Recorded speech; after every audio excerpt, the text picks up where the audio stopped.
Il existe une fonctionnalité méconnue de iCloud qui justifie presque le montant mensuel d'Apple. C'est une fonction qui nous permet de limiter, voire même éliminer les courriels indésirables tout en protégeant nos renseignements personnels en ligne.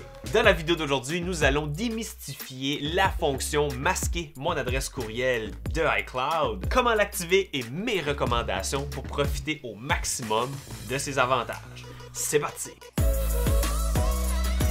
Bonjour tout le monde, moi c'est RP et ma première adresse courriel était sclub7_nintendo64@hotmail.com. Chaque fois que vous allez sur un site internet et qu'on vous demande de créer un compte, vous partagez une information précieuse qui vaut potentiellement beaucoup d'argent pour des hackers, votre adresse courriel. Maintenant, dites-moi si ça sonne familier. Vous visitez un magasin de vêtements, on vous offre un rabais de 10% si vous créez un compte gratuit. Quand même, 10%. Vous inscrivez votre adresse courriel personnelle, vous utilisez votre mot de passe favori, Sylvie, pas de E. Vous commandez et vous profitez de vos nouveaux vêtements à prix réduit. Sauf qu'à un moment donné, sans vraiment pouvoir expliquer pourquoi, vous commencez à recevoir de plus en plus de courriels non sollicités. Et vous vous demandez comment vous en êtes arrivé là. Surprise, quelques jours plus tard, vous recevez un courriel de ce magasin de vêtements-là qui dit « Cher client, une brèche a été détectée dans notre système informatique. On vous recommande de changer immédiatement votre mot de passe. » C'est une belle façon de dire finalement que votre adresse courriel et votre mot de passe sont compromis. Bon, c'est sûr qu'un mot de passe, ça change, même qu'on devrait avoir un mot de passe différent par site internet, qui sera le sujet d'une autre vidéo en passant. Sauf qu'une adresse courriel, ça change pas ça. Alors, qu'est-ce que ça fait? Moi, je ferai apparaître le texte, là. Qu'est-ce que ça fait? Ce que masquer mon adresse courriel dans iCloud va faire, c'est tout simplement créer un alias, c'est-à-dire une adresse courriel qui va rediriger vers votre vraie adresse courriel.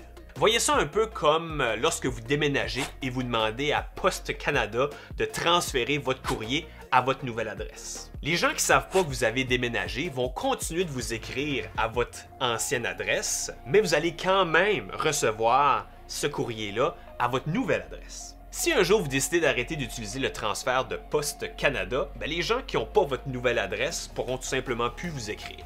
Masquer mon adresse courriel de iCloud, c'est ce concept-là, mais pour les courriels. C'est une fonction de iCloud Plus qui est disponible à partir de 1,29$ canadien par mois. Donc, pour moins d'1,5 pièce par mois, on a plus de stockage pour nos photos et on peut aussi éviter que notre adresse courriel soit compromise.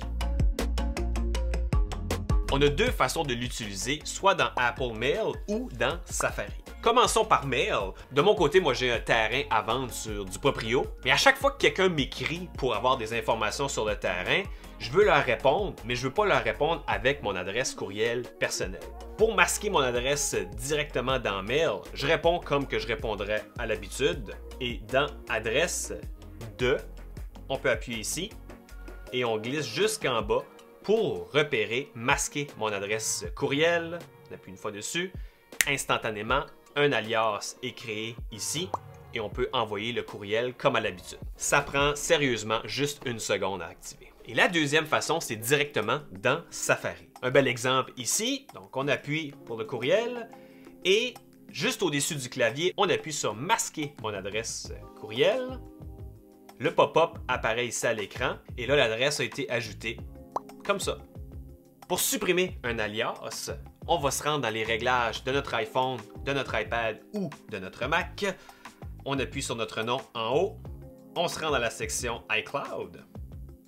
Et ici, on va descendre un petit peu jusqu'à ce qu'on repère masquer mon adresse courriel. Et ici, on est en mesure de voir chaque alias qui a été créé et pour quel site en question. Pour désactiver un alias, on le repère dans la liste ici.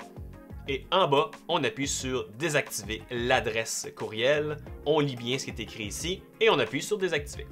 Alors même si la compagnie vend cette adresse courriel-là ou si jamais il y a une brèche, comme dans le scénario précédent, l'adresse courriel est maintenant inutile. Si vous avez aimé ce truc, laissez-moi donc un petit pouce pour le fun ou abonnez-vous. Vous seriez surpris à quel point ça aide un nouveau créateur de contenu comme moi. Pour rester dans la thématique technologie, je vous invite à jeter un coup d'œil à l'une de ces vidéos ici. Profitez maintenant d'une boîte de réception sans pourriel et d'ici là, à bientôt.